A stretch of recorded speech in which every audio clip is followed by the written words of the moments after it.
Ocupação é uma necessidade social. Nós estamos num estado criminoso, que sabota a educação, sabota a saúde, dominado por empresas, tem uma estrutura escravagista mantida. Na minha opinião, a gente nunca viveu numa democracia, isso aqui nunca foi uma democracia. A República foi proclamada pelos banqueiros, que tinham vontade de ocupar o lugar da nobreza e ter aqueles luxos e privilégios, mas que não conseguiam porque não tinham sangue azul. Então eles armaram a proclamação da República para ocupar o espaço dos nobres e tiveram cuidado de manter a mesma estrutura. Então é preciso manter a ignorância da massa. Eu vejo a sociedade como uma casa, que o alicerce é a massa, ignorante, desinformada e por isso mesmo imóvel, para manter a estrutura social. Os tijolos são as classes médias, não tem uma classe média. Tem a classe média que toca a pobreza, a seguinte, até a classe média alta que toca o telhado, que é a elite. E a elite também está pressionada, porque existe a comieira, é na comieira que está o poder da sociedade. Não nessa gerência, governo para mim é gerência, não é governo. Eu não reconhecia o PT como governo. Era um capataz mais camarada, que jogava os colchonetes para o povo, deixava cair umas migalhas. Só que eles não estavam preparados ou não tinham consciência do que as pessoas que não têm nada são capazes de fazer com migalhas. Então hoje está havendo uma comunicação da academia com a periferia que nunca houve. Esses buraquinhos que foram abertos na universidade para enfiar um punhado de pobre só para ficar bem na foto internacional, esses buraquinhos estão levando vivência de base para dentro da academia, que nunca teve vivência de base. E ao mesmo tempo está levando conhecimento acadêmico para a periferia, porque ao contrário do que se pensava, o periférico que chega na academia, ele não quer esquecer a periferia. Ele tem um vínculo afetivo muito grande, que os de cima não sabem como é. Eles têm condição de viver isoladamente, cumprimentar o vizinho, bom dia, como vai, à distância. O periférico ele convive parede de meia, ele sabe o problema pessoal do vizinho. O vizinho está com fome, ele divide a comida dele. Então isso cria um vínculo que os de cima não percebem. O cara da academia, ele quer levar o conhecimento para a rapaziada dele. Isso está criando focos embrionários que ao longo do tempo vão se multiplicando, vão contaminando, vão gerando consciência. Agora não é uma coisa que vai acontecer numa geração, é uma coisa de muitas gerações. A sociedade levou milênios para chegar nesse ponto aqui.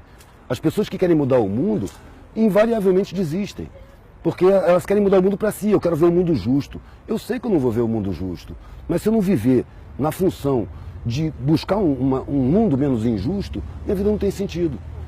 Só que a parada é essa, tem que ocupar tudo.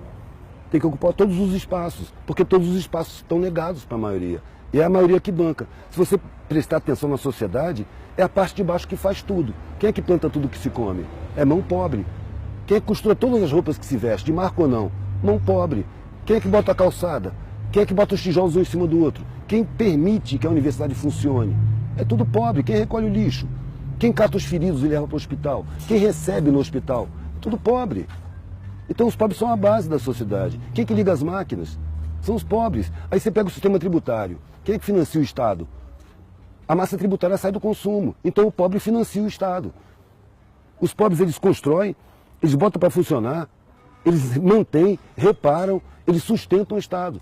E, no entanto, são enganados, são inferiorizados, são sabotados, têm seus direitos humanos negados, seus direitos fundamentais, sabe? Então, são colocados em uso, como se fossem animais.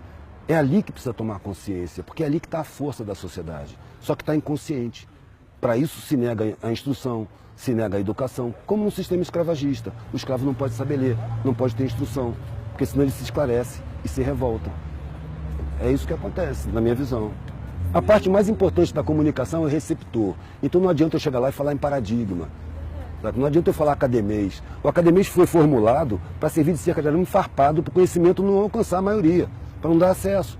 É preciso pegar essa cerca e derrubar. É preciso falar errado. É preciso engolir plural, errar concordância. É fácil falar. O Einstein já dizia, se você não consegue falar para sua avó o que você acabou de aprender, então você não entendeu direito. Você tem que falar a língua do ignorante, porque ele foi ignorantizado. Quando eu estou diante de um cara desdentado, analfabeto, eu não estou diante do inferior, eu estou diante de uma vítima de crime social. A sociedade é criminosa. Então, se eu tive meus direitos respeitados, eu tenho uma dívida com essa galera, eu não tenho superioridade.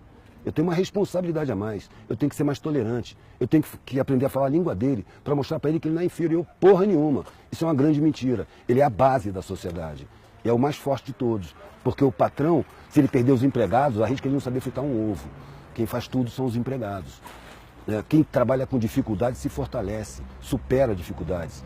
Quem tem muita facilidade não supera dificuldade, precisa de alguém para superar para ele. Por isso a dependência dos de cima dos de baixo. Eles dependem dos de baixo. E aí, tem que inferiorizar, para os de baixo não ter consciência. Eu fico pensando assim, que moral tem o cara que paga uma pessoa uma grana que ele jamais aceitaria para fazer o que essa pessoa vai fazer? E, no entanto, isso é lugar comum. O empresário fala, eu dou emprego cacete, você explora as pessoas, paga o mínimo, corta direito trabalhista, ainda olha para os caras com desprezo. Isso é uma ideia desumana. Sabe, a cúpula da sociedade não tem humanidade, a humanidade está na periferia, que divide o último pão, sem pensar, amanhã a gente vê como é que fica. Você não vai ficar sem comer não, toma aqui. É isso que é bonito. Eu nasci na elite. Eu fui encontrar a parte mais linda da humanidade na periferia, pedindo comida, dormindo no chão. Ali eu encontrei a humanidade mais bonita. Só que eu percebi, ali está todo mundo ignorantizado, está todo mundo sabotado. Sabe? É uma puta sacanagem, sabe? Eu prefiro falar com os de baixo, para mostrar que eles não são fracos não são inferiores não. Eu paro para botar gás na Kombi velha que eu tenho e pergunto pro cara assim, meu irmão, imagina... Primeiro eu falo com o cara, eu chego lá, o cara fala, ô patrão, eu já fiz alguma merda, mas me desculpa aí, o que eu fiz? Eu falo, não, por quê? Tá me xingando, velho, patrão. Patrão é um parasita, velho, que trepa nas tuas costas, vive às suas custas, diz que tu que vive às custas dele. Que te esfola, te ameaça, te espreme, te cobra, te paga uma merreca e acha que você tem que ter gratidão por ele. Imagina que seu patrão perdeu os empregados, perdeu o que ele tem que ver a sua vida. O que ele faz? 99% das vezes o cara responde, ele se mata. Claro que se mata. Ele não tem peito para encarar as dificuldades. Ele só encontra facilidade, facilidade fragiliza. É a dificuldade que fortalece. Então os mais fortes eles estão inconscientes. É preciso mostrar para os mais fortes que eles são, que eles não sabem. A sociedade não deixa eles saberem. Tá bom? Tá lindo, meu Deus.